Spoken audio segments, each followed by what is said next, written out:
ज्ञानतिमिरान्धस्य ज्ञानाञ्जनशलाकया चक्षुरुन्मीलितं येन तस्मै श्रीगुरवे नमः।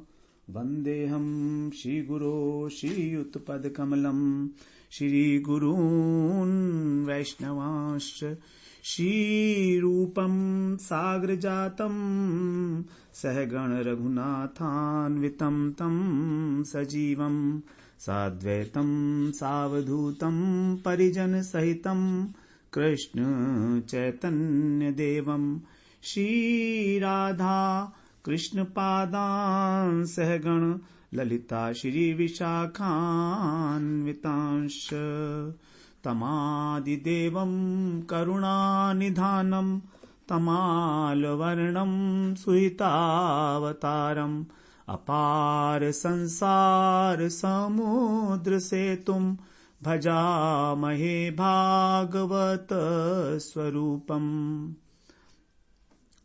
हे देव हे दैत हे भुवनैक बंधो हे कृष्ण हे चपल हे करुणैक सिंधो हे नाथ हे रमण हे नयनाभिराम हा हा कदानुभवितासि पदं दृशोर्मे। श्री कृष्ण चैतन्य प्रभु नित्यानंदा श्री अद्वैत गदाधर शिवसदि गौरभक्तवृंद।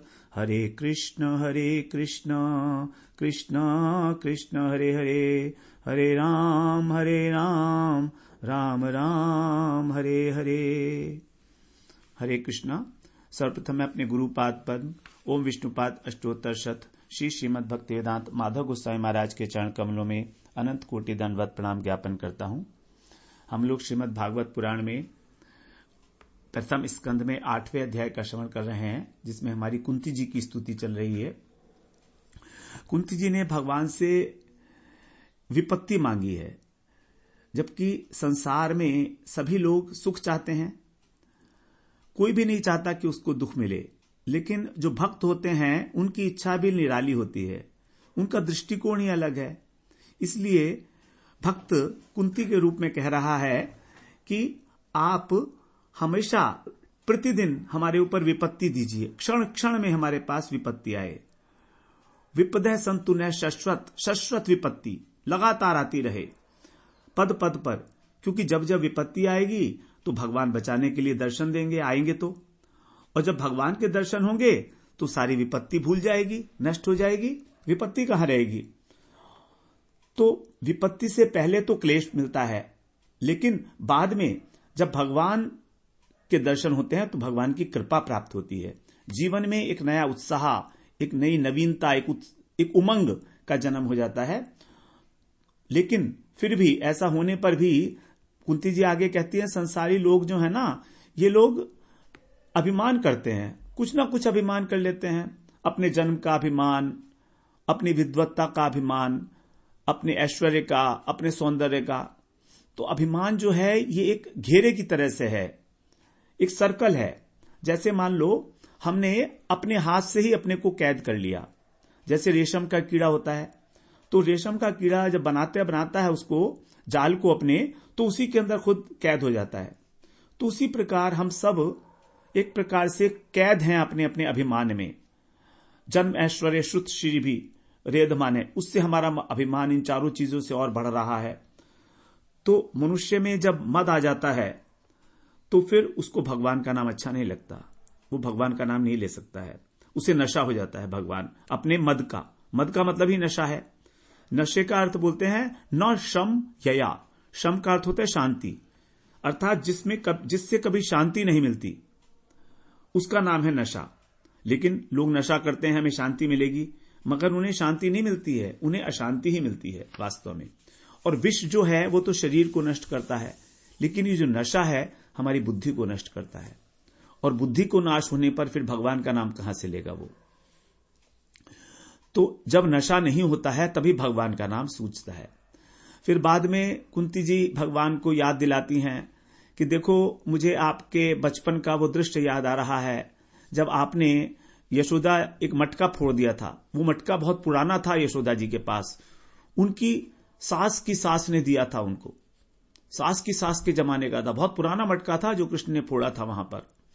तो आपने जब वो मटका फोड़ के बहुत बड़ा अपराध किया था, यशोदा मैया बोल रही थी आपने अपराध किया है, मैं तुझे रस्सी में बांधूंगी, तब आपकी आंखों में कितना भय आ गया था, आप व्याकुल हो गए थे, आप झरझर आंसू बह रहे थे, आपके जो आंखों में अंजन लगा हुआ था वो सब पिघल पिघल के और सारा का सारा आपके कपोलों पर आ गया था, आंखें चुंधिया गई थी, आपका मुंह लटक रहा था, नीचे मुंह किए हुए थे आप। वो वाला दृश्य जो है मेरे स्मृति पटल पे आ रहा है अब इस समय जब आप जा रहे हो, और मैं ये अनुभव कर रही हूं कि देखो आप भगवान हो, मैं जानती हूं आप भगवान हो, लेकिन किस प्रकार आप अपने भक्तों के आगे अत्यंत कातर हो जाते हो। जब मैं ऐसा सोचती हूं तो मुग्ध हो जाती हूं आपकी लीलाओं के ऊपर। अब 32वें श्लोक से हम लोग आज आरंभ करेंगे। कह रही हैं कुंती जी, केचिदाहुरजम जातम पुण्य श्लोकस्य कीर्तये यदो प्रियस्यान्ववाये मलयस्येव चंदनम। केचित भगवान के अवतार का जो कारण है वो अलग अलग प्रकार के लोग जो अलग अलग प्रकार की भावनाएं करते हैं उसके विषय में बता रही हैं यहां कि केचित माने कोई कोई, आहु माने कहते हैं, कोई कोई लोग ऐसा कहते हैं कि मलयस्य चंदनम इव, मलयाचल पर्वत से चंदन, मलयाचल पर्वत पर चंदन उत्पन्न होता है, तो मलयाचल पर्वत पर जैसे चंदन की भांति प्रियस्य पुण्य श्लोकस्य, अपने प्रिय और पवित्र कीर्ति जो राजा यदु हैं उनकी कीर्ति माने उनकी कीर्ति के लिए, उनके सम्मान को बढ़ाने के लिए अनववाये अजम जातम, आपने अजन्मा होकर भी उनके वंश में जन्म लिया। कोई कोई ऐसा कहते हैं जैसे चंदन मलय पर्वत पर पैदा होता है उसी प्रकार आपने इस यदुवंश की यश राशि को बढ़ाने के लिए यदुवंश में जन्म ग्रहण किया।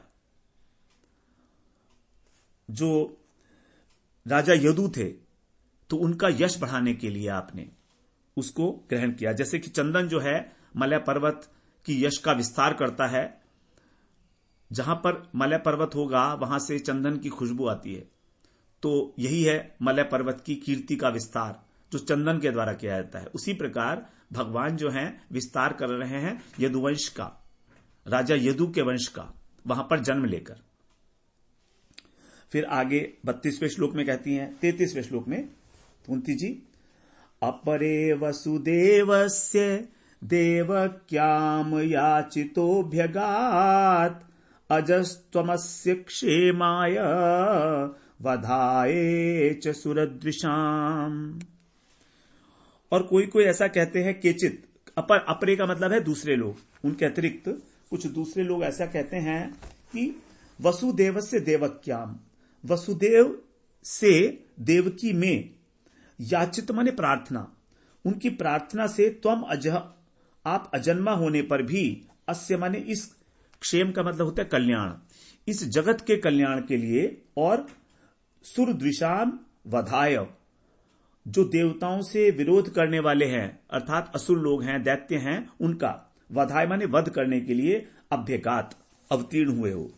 ऐसा कुछ लोगों की मान्यता है कि आप अजन्मा हो और देवकी और वसुदेव जो प्रश्नी और सुतपा हैं वही देवकी और वसुदेव के रूप में आए हैं। तो उन्होंने तपस्या की थी प्रश्नी और सुतपा ने कि भगवान हमारे यहां जो हैं आए पुत्र रूप से, तो इसलिए उनकी प्रार्थना पर आप जो है यहां जंगल, इस जगत का मंगल करने के लिए और देव शत्रुओं का नाश करने के लिए आपने अजन्मा होने पर भी जन्म ग्रहण किया है, ऐसा दूसरे लोग कुछ कहते हैं। तो यहां पर जो है भगवान के अजन्मा और अकर्ता होने पर भी जो जन्म इत्यादि की लीलाएं देखी जाती हैं, उसी के कारण उसी के कारण ये जगत मोहित हो जाता है। और इसीलिए भगवान के जन्म का और भगवान की लीलाओं का जो रहस्य है वो साधारण जन, जिन्हें भगवान की कृपा प्राप्त नहीं है, वो नहीं जान पाते। इस प्रकार से अनेक लोग आपके जन्म की और लीलाओं की जो वर्णन है वो अनेक अनेक प्रकार से करते रहते हैं। ये भाव है यहां पर 34वें श्लोक पे कह रही हैं, तारणायन्ये भुवो नाव इवो दधौ सीदन्त्या भूरि भारेण जातो यात्म भुवार्तितः। अन्य माने दूसरे लोग ये कहते हैं कि उदधौ भूरि भारेण, भूरि माने बहुत अधिक भार से। तो समुद्र के अंदर जैसे एक नौका होती है और उसके ऊपर अगर बहुत अधिक भार रख दिया जाए तो वो डगमगाने लगती है, उसी प्रकार से यहां पर कह रहे हैं कि अतिशय भार के कारण समुद्र में डूबती हुई नौका की भांति ये जो पृथ्वी है, भुवा माने पृथ्वी, इस पृथ्वी का भार अवतारणाय, इस भार उतारने के लिए। ये भार कैसे हो गया है? क्योंकि दैत्य लोग यहां पर आ गए हैं। तो दैत्यों का जो भूरी भाग है, भूरी, क्योंकि पृथ्वी देवी किसी का भी भार जो है सहन कर सकती हैं, लेकिन असुरों का भार जो है पृथ्वी देवी सहन नहीं कर पाती हैं। तो इसी कारण कृष्ण का अवतार भी हुआ है, ऐसा माना जाता है। जब पृथ्वी वहां पर गई थी ब्रह्मा जी के पास कि अब दैत्य बहुत हो गए हैं, तो आप मेरे जो है मेरे ऊपर भार हो गया, उसको उतारने के लिए कुछ आप प्रयास करो। तब जो ब्रह्मा जी हैं वो शिव जी और इंद्र इत्यादि देवताओं को लेकर क्षीर सागर पे गए हैं, वहां उन्होंने भगवान की प्रार्थना की है। तो कुछ लोग ऐसा कहते हैं कि दैत्यों के भार से जो अत्यंत भूरी भारेण, जातो माने प्रकट हुए हैं, ही आत्मभुवार्तित है। आत्मभुवा मतलब आत्मभुव कौन है? ब्रह्मा जी स्वयंभू। तो ब्रह्मा जी की प्रार्थना पर, अर्थितः माने प्रार्थना, तो ब्रह्मा जी की प्रार्थना करने पर आप इस पृथ्वी का भार हरण करने के लिए, दैत्य रूपी भार को हरण करने के लिए आप जातः, आप उत्पन्न हुए हैं। 35वें श्लोक में बोलते हैं, भवेस्मिन् क्लिश्यमानानाम् अविद्या काम कर्म भी श्रवण स्मरणाहरणि करिष्यन्निति केचन।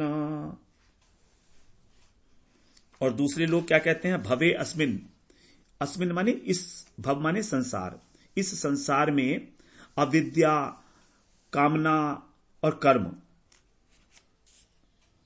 और क्लिश्यमाणा, इनसे अनेक जो है लोग कष्ट पा रहे हैं, अनेक प्रकार के कर्मों के द्वारा, कामनाओं के द्वारा, अविद्या के कारण ही वास्तव में कामना और वासना उत्पन्न होती है और उसी के कारण कर्म किए जाते हैं। तो अविद्या जो है वो मूल है। और अविद्या क्या है? कि हम ये शरीर हैं। तो जब हमें शरीर का अभिमान हो जाता है, देहाभिमान हो जाता है, तो शरीर की आवश्यकता है बहुत सारी। अब उन आवश्यकताओं को पूरा करने के लिए व्यक्ति इच्छा करता है और इच्छा करके फिर कर्म करता है, चेष्टाएं करता है। तो इतनी प्रकार की चेष्टाएं करता है यह व्यक्ति इस संसार में आकर, अनेक प्रकार की, और अत्यंत कष्ट मिलता है उसको। क्लिश्यमाणा नाम, क्लेश पा रहा है, इसलिए उनके कल्याण के लिए आप आए हो। और क्यों आए हो? क्योंकि आपकी जो कथाएं हैं उनको जब आप सुनेंगे,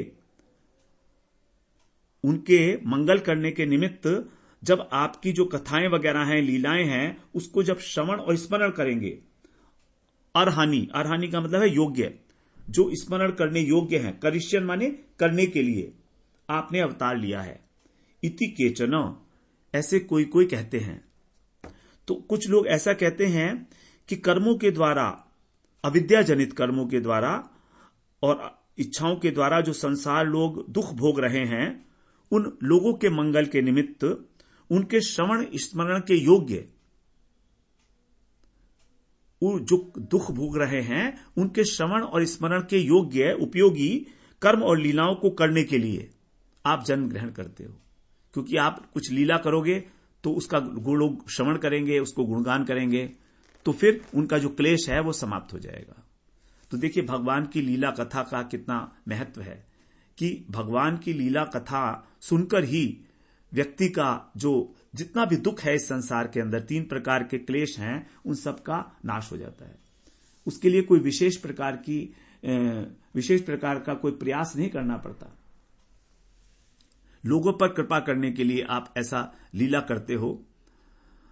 फिर आगे भी इसी संबंध में कह रही हैं श्रवण कीर्तन के बारे में 36वें श्लोक में, इंपॉर्टेंट श्लोक है 36वां, कह रही हैं शृण्वन्ति गायन्ति गृह्णन्त्यभीक्षणशः स्मरन्ति नन्दन्ति तवेहितं जना तएव पश्यन्त्यचेण तावकम् भव प्रवाहो परमं पदाम्बुजम् भव प्रवाहो परमं पदाम्बुजम्। आपकी जो लीलाएं कथाएं हैं उससे क्या होता है उसका फल बता रही हैं। तब इहितम, आपके द्वारा जो की जाती है, इही का अर्थ होता है करना, चेष्टा। तो जो लोग आपके द्वारा की गई इन लीलाओं को अभीक्षण श्रवंती गायंती और ग्रहणंती, अभीक्षण का मतलब निरंतर, जो लोग आपकी लीलाओं कथाओं को निरंतर श्रवण करते हैं, उनका गायन करते हैं और उनका कीर्तन करते हैं, वर्णन करते हैं, और स्मरंती, वो स्मरण करते हैं, उससे क्या होता है, इन 4 चीजों से थोड़ा ध्यानपूर्वक हम श्रवण करेंगे इस बात को। भगवान की कथाओं का श्रवण करना, उनका गान करना, अर्थात जो हम श्रवण कर रहे हैं, और गायंती, हम गान भी कर रहे हैं, और गृह्णंती, गृह्णंती माने उनका वर्णन करना, कीर्तन करना, और स्मरंती, उनका स्मरण करना, नंदंती, उससे उनको आनंद की प्राप्ति होती है।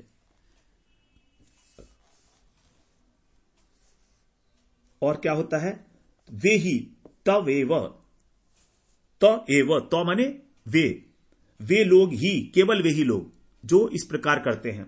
अचिरेण, अचिरेण का मतलब है तुरंत, शीघ्र, बिना किसी काल के व्यतिक्रम के, बिना किसी काल की अपेक्षा किए। भव प्रवाह उपरमम, ये संसार क्या है, एक प्रवाह है, जन्म मृत्यु जन्म मृत्यु जन्म मृत्यु। जैसे नदी के अंदर जल तो बस बहता ही रहता है, बहता ही रहता है, उसी प्रकार इस जगत को प्रवाह कहा गया है। यहां पर प्रत्येक व्यक्ति का, प्रत्येक प्राणी का जन्म हो रहा है, मरण हो रहा है, फिर जन्म हो रहा है, फिर मरण हो रहा है। तो ये प्रवाह नेवर एंडिंग है, it will continue unless we do some effort, unless we dedicate ourselves unto the lotus feet of the Krishna, unless we do something about it, we will continue to remain like this. तो ये भव प्रवाह, इस प्रवाह के अंदर जन्म मृत्यु रूप जो प्रवाह है, उपरमम, इससे उपराम हो जाता है, इससे छुट्टी पा लेता है। ये जन्म मरण का जो चक्र है वो नष्ट हो जाता है। और तावकम पदाम्बुजम पश्यन्ति, क्यों हो जाता है वो मुक्त, क्या कारण है? क्योंकि आपकी लीलाओं को सुनने से, गाने से, कीर्तन करने से, स्मरण करने से आनंद तो मिलता ही है, और साथ ही साथ क्या होता है, तावकम पदाम्बुजम पश्यन्ति, आपके चरण कमल के दर्शन होने लगते हैं। तो आपके चरण कमल के दर्शन होने के बाद फिर इस भव प्रवाह के होने का प्रश्न ही उत्पन्न नहीं होता। ये भव प्रवाह अपने आप शांत हो जाता है, इसके लिए कुछ प्रयास नहीं करता है भक्त। भक्त कभी ये नहीं चाहता है कि मेरा जन्म मृत्यु ना हो। भक्त तो केवल और केवल भावपूर्ण हृदय से, सरल हृदय से, स्वभाव के अनुसार आकर्षित होकर भगवान की लीलाओं कथाओं का गान करता है। उसे इस बात से मतलब नहीं है कि मेरा जन्म हो या मेरा मरण हो, वो इसकी चिंता नहीं करता। जो लोभ युक्त श्रद्धा है जो हमें भगवान के प्रति आकर्षित करती है, यहां उसकी बात की जा रही है कि वो इसलिए नहीं करता है भजन कि मेरा भव प्रवाह शांत हो जाएगा, मुझे जन्म मृत्यु से छुट्टी हो जाए ना। वो तो भगवान से अपनापन मान लिए कि तुम मेरे हो ना, अब मैं तुम्हारी लीला कथाएं नहीं सुनूंगा तो मैं और करूंगा क्या, मुझे तो कुछ समझ नहीं आ रहा है। मैं तो आपको जानता हूं, तो अब आपको जानता हूं तो आपकी लीलाएं कथाएं तो सुनूंगा। तो स्वभाव में आ जाता है उसके इस प्रकार से। तो तभी कह रहे हैं वहां पर, तो यहां पर देव जो कुंती जी जो है कह रही हैं कि भगवान कल्याण के लिए, जगत कल्याण के लिए इस प्रकार की लीलाएं करते हैं कि उनकी जो लीलाएं हैं वो इतनी वीर्यवती हैं कि उनको सुनकर जो है व्यक्ति उन्हीं में खो जाता है। भजते तादृशी क्रीड़ा या श्रुत्वा तत्परो भवेत। जो दशम स्कंध में रास लीला का प्रसंग है, उसमें जो पंचाध्यायी है, रास पंचाध्यायी, उसके अंतिम में यह बात कही गई है, भजते तादृशी क्रीड़ा या श्रुत्वा तत्परो भवेत। आपकी लीलाएं कथाएं इतनी रसमयी हैं कि वो उसके तत्पर हो जाता है, उसके परायण हो जाता है, केवल आपकी लीलाओं कथाओं का ही आश्रय लेता है। तत्पर, तत्माने कथा, कथाओं के, तत्माने उसके किसके, कथाओं के, और परमाने परायण हो जाना, आश्रय ले लेना। तो जो आपकी लीलाओं कथाओं का ही सर्वतोभावेन एकांतिक आश्रय ले लेता है, उसका संसार चक्र कैसे रहेगा?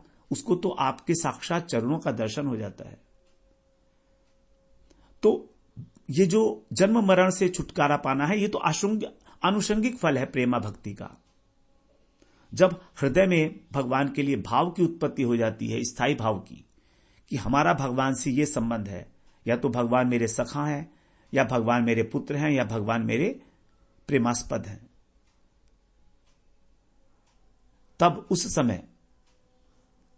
समय फिर प्रेमा भक्ति के प्राप्त होने पर जब भगवान में ही अनुरक्त हो जाता है भक्त सब प्रकार से, तो उसको माया के जो क्लेश हैं, जन्म मृत्यु का जो कष्ट है, इससे तो आनुषंगिक रूप से निवृत्ति हो जाती है। लीला कथाओं के सुनने से अगर प्रेम नहीं है तो भी हो जाएगी, प्रेम प्राप्ति के बिना भी, लेकिन प्रेम प्राप्ति होने पर ही भगवान के चरणों का दर्शन होगा। तो चरणारविंद की प्राप्ति, चरणारविंद का दर्शन का मतलब है भगवान की प्रेममयी सेवा की प्राप्ति।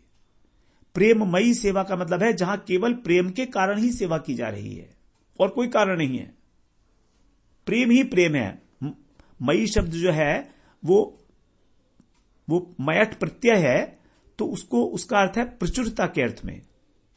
तो जो चीज बहुत अधिक होती है उसको कहा जाता मय। जैसे भूमि जलमयी हो गई, अब जल भूमि दिखाई नहीं रही, केवल जल ही दिख रहा है, तो केवल प्रेम ही प्रेम रह गया है बस। इसीलिए आप यहां इस धरा पर अपने परिकरों के साथ और प्रेम रस निर्यास का आस्वादन करते हो, और आपके परिकरों के साथ जो आपकी सेवाएं हैं, आपके परिकर आपकी सेवा करते हैं, तो उनको सुन के आपके जो भक्त हैं उनके अंदर आपकी सेवा करने का लोभ प्राप्त हो जाता है कि काश हम भी भगवान की ऐसी सेवा करते ना, हम भी ऐसे, जैसे कि हमारी जो आचार्यगण जो रूप मंजरी और इत्यादि हैं, तो वो जो रूप गोस्वामी के रूप में आए हैं, सनातन गोस्वामी, रूप गोस्वामी, ये वहां पर तो भगवान की मंजरी स्वरूपा हैं, तो वो जैसे सेवा करती हैं, क्या वो लोभ मेरे हृदय के अंदर कभी जागृत होगा? इस प्रकार का जब लोभ उत्पन्न हो जाएगा, इसलिए भगवान प्रकट होते हैं। तो इसलिए हमें जहां पर भी हमें अवसर मिले, जैसे भी भगवान की लीलाओं कथाओं का श्रवण अवश्य करें। किसी प्रकार का अभिमान ना आने दें कथा के श्रवण करने में, क्योंकि हमारी जो आत्मा है वो केवल परमात्मा से ही मिलने के योग्य है। दुनिया की कोई भी चीज उसे मिल जाए वो संतुष्ट नहीं हो सकती। वो जब भगवान से ही उसका संबंध होगा, संबंध तो है, लेकिन जब हम उसे याद आ जाएगी, हमारी स्मृति हो जाएगी, तभी उसको आनंद की उपलब्धि होगी। इसलिए जहां भी अवसर मिले हमें भगवान का श्रवण लीला का करें, गान करें। शर्माने की इसमें कोई बात ना रहे, किसी प्रकार की। कोई अच्छे सुर में नहीं गा रहा है, कोई बात नहीं है। यदि हम नहीं गा पाते हैं, कोई बात नहीं है। गा नहीं सकते, गुनगुना तो सकते हैं। भगवान का स्मरण करो, मग्न हो जाओ।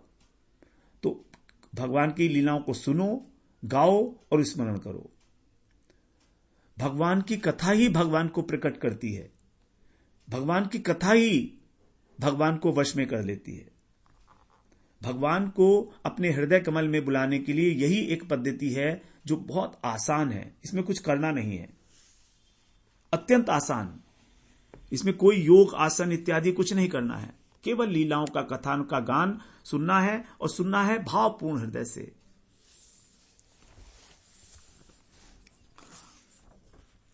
अब आगे 37वें श्लोक में कह रहे हैं, अप्यद्यनस्त्वं स्वकृते हित प्रभो जिहाससी स्वित् सुहृदोऽनुजीविनः येषां न चान्यद् भवतः पदाम्बुजात् परायणं राजसु योजिता हंसाम्।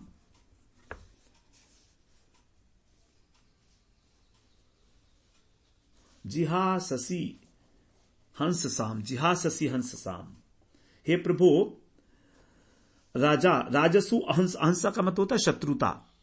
तो जो राजाओं से शत्रुता करने वाले हम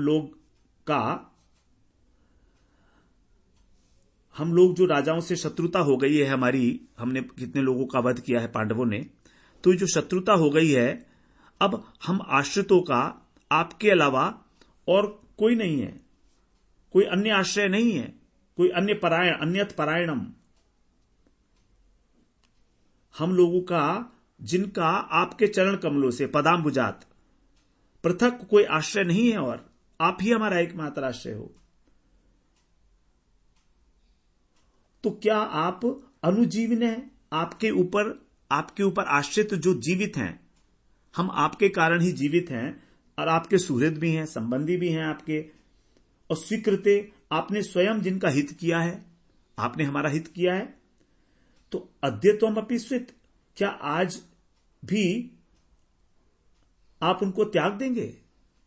जिहाससी, हमारे को केवल आपके चरण कमलों का ही एकमात्र आश्रय है, और आप जा रहे हो, तो क्या आप इस प्रकार के हम लोगों को, जो आपके सुहृद भी हैं, जो आपके ऊपर आश्रित हैं, जीवन धारण कर रहे हैं, अनुजीविने का मतलब आश्रित हैं, हम आपके कारण ही जीवित है, हमारा कोई सहारा नहीं है, और राजा लोग के तो हम वैसे भी विरोधी हो गए हैं, क्योंकि वे हमसे दुखी हैं। हमने उनके परिवार वालों को, राजाओं को मार दिया है, पांडवों ने मारा है, पता नहीं कितने राजाओं को मारा है, तो उनका भी तो परिवार है ना, तो वो सारे के सारे पांडवों के शत्रु हो गए हैं। अब हमने शत्रुता ले ली है। आगे 38वें श्लोक में कह रही हैं, के वयम नाम रूपाभ्याम यदुभी सह पांडवा भवतो अदर्शनम यर्हि ऋषिकाणामिवेशितु।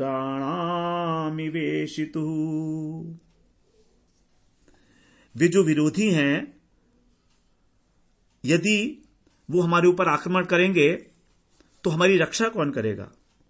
हमें किसी और का सहारा तो है नहीं। तो यदि कृष्ण कहें उनसे कि बुआ जी, आपके जाने पर भी आपके विरुद्ध कोई अगर अस्त्र धारण कर भी ले, तो आपको क्यों चिंता करनी? आपके बंधु हैं, आपके पुत्र हैं, पांडव सब शूरवीर हैं, एक से बढ़कर एक हैं, ये सभी शत्रुओं का विनाश करने में समर्थ हैं। तो इसलिए कुंती जी कह रही हैं आगे, देखिए भगवान को रोकने के लिए किस प्रकार कुंती जी युक्ति के ऊपर युक्ति दिए जा रही हैं। अगर भगवान ऐसा कहें कि भाई पांडव तो बहुत शूरवीर हैं, मैं चला जाऊंगा तो क्या हो गया, आप डर क्यों रही हो? ये कुंती जी की एक युक्ति है भगवान को रोकने के लिए, क्योंकि जब बहुत अधिक स्नेह होता है ना, तो हम अपने प्यारे को कोई ना कोई युक्ति बता के, कोई ना कोई रीजन बता के, और उसको ज्यादा से ज्यादा अपने पास रोकना चाहते हैं। ये नियम है, ऐसा सब करते हैं हम भी। कोई बहाना बना देंगे कि अभी मेरी तबीयत ठीक नहीं है, देखो आप चाह रहे हो, मेरा ध्यान कौन रखेगा, बताओ, तो रुकना ही पड़ेगा 1-2 दिन और। तो वही बात कुंती जी कह रही है। तो अब अगर भगवान कह दें कि पांडव लोग तो है ना, तो कुंती जी उसका भी यहां पर लॉजिक दे रही हैं, कह रही हैं के वयम नाम, आगे 38वें श्लोक में, के वयम नाम रूपाभ्याम।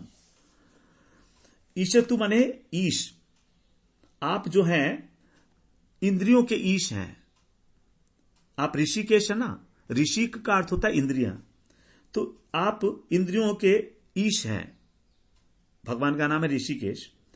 तो जिस प्रकार की इंद्रियों के ईश के बिना, अर्थात जीवात्मा के बिना जो इनका संचालन करता है, अथवा परमात्मा के बिना जिस प्रकार इंद्रियां जो हैं निस्तेज हो जाती हैं, इंद्रियों की कोई शक्ति नहीं रहती उनके अंदर, तो बिल्कुल शक्तिहीन हो जाती हैं, उसी प्रकार से आपके दर्शन के बिना भवतः अदर्शनम, जब आपका दर्शन नहीं होता, यदि माने जब आपका दर्शन नहीं होता, तो यदुभी सह वयम, यदुवंशियों के साथ हम सब, कौन?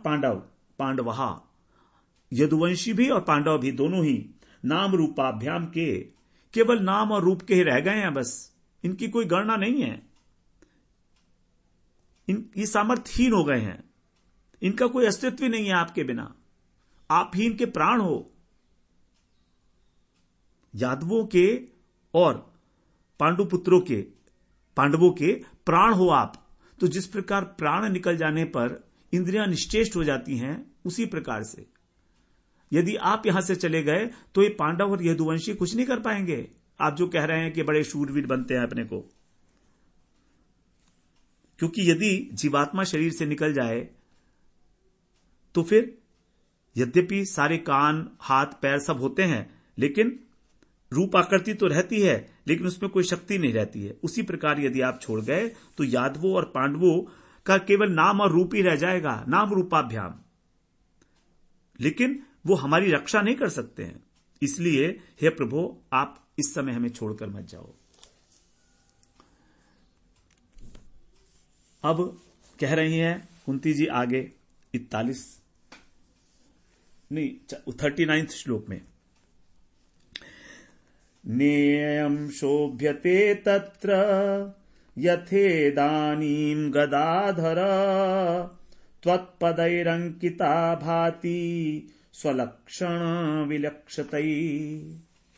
हे गदाधर, भगवान के लिए संबोधन है, हे गदाधर, गदा को धारण करने वाले, यथा इदानीम, जैसे इस समय ये भूमि हस्तिनापुर, स्वलक्षण विलक्षितई, अपने लक्षणों के द्वारा विशेष रूप से, विलक्षते माने विशेष रूप से लक्षित है, अर्थात अंकित है, पहचानी जा रही है।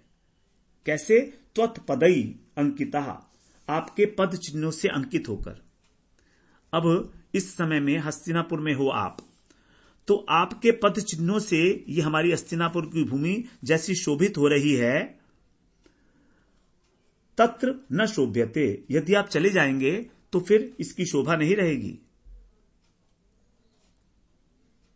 भूमि का अब वो दे रही है, बहाना कर रही है कि हस्तिनापुर की शोभा भी केवल आप ही हो, यहां की भूमि केवल आपके पद चिन्हों को धारण करके ही, जब तक यहां हो तब तक ही शोभित है। आगे कह रही हैं 40वें श्लोक में, इमे जनपदा स्ववृद्धा स्वरद्धा, इमे जनपदा स्ववृद्धा सुपक्वौषधी विरूधः वनाद्रिनद्युनदन्वन्तो ये धन्ते तव वीक्षितई माने आपकी दृष्टि पड़ने के कारण, इमे जनपदा, ये जनपद जो है, जितना जन समुदाय दिखाई दे रहा है, ये सब जो है स्वरद्धा का मतलब संपन्न है, समृद्धि युक्त हैं। औषधि और विरुद्ध का मतलब होता है वृक्ष। ये सुपक्व माने अच्छी तरह से पके हुए हैं। जो पृथ्वी है उसके अंदर जो वृक्ष हैं वो भी आपके होने से ही यहां पर फल दे रहे हैं, हमको अच्छी प्रकार पक रहे हैं। वन अद्री, वन का मतलब पर्वत, अद्री का मतलब पर्वत, नदियां, और उद्वंत माने समुद्र, एधनते माने बढ़ रहे हैं, वृद्धि को प्राप्त हो रहे हैं आपकी दृष्टि से। तब वीक्षितई, क्योंकि आपकी इनके ऊपर दृष्टि है, इसलिए ये सब ऐसा हो रहा है। इसका केवल कारण है आपकी दृष्टि एकमात्र। अथ विश्वेश विश्वात्मन विश्वमूर्ते स्वकेशु में स्नेह पाशमिमं छिंदी दृढ़ं पांडुषु वृष्णिषु। आगे कह रही हैं कि आप विश्व के स्वामी हो, आप विश्वेश हो, आप विश्व के स्वामी हो, आप विश्व की आत्मा हो और आप विश्व रूप हो। 3 संबोधन भगवान को, क्योंकि विश्व के रूप में भगवान ही तो सब जगह है ना, निमित्त उपादान कारण के रूप में। अथ माने अब, स्वकेशु पांडेशु, अपने संबंधी पांडवों में और वृष्णियों में, दृढ़म में इमम स्नेह पाशम छिंदी, मेरा जो ममता हो गई है, दृढ़ ममता हो गई है, स्नेह पाश माने मोह, मुझे यदुवंशियों से और पांडवों से अत्यंत स्नेह हो गया है, तो आप इसको काट दीजिए। आप छिंदी माने मुझे अपने परिवार वालों से जो प्रेम हो गया है, जो कृपा, जो मेरा ममता का बंधन है, आप इसको काट दीजिएगा। तो यहां पर देखिए बात यह है कि तात्पर्य इसका यह बनता है कि यदि कृष्ण हस्तिनापुर में रहें, जैसे कि कुंती जी चाहती हैं, तो उन्हें मालूम है कि पांडवों का कुशल रहेगा, हित होता रहेगा। लेकिन द्वारका में जो यदुवंशी हैं, उनका अनिष्ट तो हो सकता है। वो तो बिना कृष्ण के हैं, वहां पर अकेले हैं द्वारका में तो हैं कुछ यदुवंशी, तो उनका अहित हो सकता है। और यदि वो द्वारका चले जाते हैं तो यहां पर कृष्ण के बिना हस्तिनापुर में पांडवों का मंगल होने की संभावना है। अब कुंती जी दुविधा में पड़ गई कि या तो कृष्ण के होने से पांडव संकट में पड़ेंगे और या यादव संकट में पड़ेंगे, दोनों जगह ही अमंगल होने की संभावना रहेगी। तो अब कुंती जी को वास्तव में दोनों से ही प्रेम है, पांडवों से भी है और यदुवंशियों से भी है, क्योंकि उनका देह का संबंध है। वसुदेव जी की बहन है वो, वसुदेव जी तो द्वारका में है और पांडवों की मां है जो हस्तिनापुर में है, तो देह का संबंध है दोनों के अंदर। तो इसलिए वो कह रही हैं कि मैं फंसी हुई हूं इन दोनों में, यादव और पांडवों के बीच में, ममता मेरी फांसे हुए है उनको। मैं इसलिए बड़ी परेशान हूं, उद्विग्न हूं, आप मेरी ये डोरी काट दीजिए ममता की बस, क्योंकि इन दोनों से ही मेरा देह का संबंध है और देह संबंध से दोनों के प्रति ममता भी है। इसलिए कुंती जी यहां पर अपने देहाभिमान को दूर करने के लिए प्रार्थना कर रही हैं भगवान से। वास्तव में इस जगत के अंदर जो बांधे हुए है हमको, वो हमारा देहाभिमान है, हम शरीर हैं, यह मान्यता। इसी मान्यता से मैं और मेरा की उत्पत्ति होती है कि मैं ये शरीर हूं, तो इस शरीर से संबंधी जो व्यक्ति और पदार्थ हैं वो मेरे हैं, और यही है माया। तो कुंती जी यद्यपि भगवान की परिकर हैं, लेकिन दीनतावश यहां पर, और भगवान से कह रही हैं आप मेरी आसक्ति को काट दीजिए, मैं चाहती नहीं कि किनसे प्रेम करूं, दोनों से देहाभिमान को मेरा दूर कर लीजिए। तो कृष्ण ऐसा कह सकते हैं कि बुआ जी आप बात तो ठीक कह रही हो, यादवों से भी आपकी जो ममता की डोरी है वो कट जाएगी, लेकिन मैं भी तो यादव हूं। भगवान कौन है? यादव है, वसुदेव जी के पुत्र हैं, तो मैं भी यादव हूं। तो क्या आप मुझसे भी अपना प्रेम का बंधन काटना चाहती हो? मुझे प्रेम नहीं करना चाहती हो? ये एक प्रश्न तो पैदा हो सकता है ना। ममता कट जाएगी अगर यादवों से, तो कृष्ण से भी ममता नहीं रहेगी कुंती जी की, फिर क्या होगा? तो भगवान कहते हैं कि ठीक है, मैं तुम्हारा बंधन काट देता हूं, लेकिन फिर मुझसे क्यों प्रेम कर रही हो तुम? क्योंकि मैं भी तो यादव हूं। तो कुंती जी बड़ी कुशल हैं, बहुत बड़ी भक्त हैं कुंती जी। कुंती जी की स्तुति बहुत इंपॉर्टेंट है हमारे लिए। तो देखिए, भगवान से प्रार्थना भी कर रही हैं, तो कौन सी कर रही हैं कि आप मेरी देहासक्ति काट दीजिए, आप मेरी ममता को काट दीजिए, आप मुझे विपत्ति दीजिए। किसी ना किसी प्रकार भगवान को हस्तिनापुर में रोकने के लिए कुंती जी स्तुति दे रही हैं। तो इस प्रश्न का उत्तर हम लोग जो है अगले श्लोक में श्रवण करेंगे, 42वें श्लोक में। बड़ा सुंदर उत्तर दिया है तो कुंती जी ने कि क्या कृष्ण से भी मैं अपना बंधन काटना चाहती हूं, स्नेह बंधन।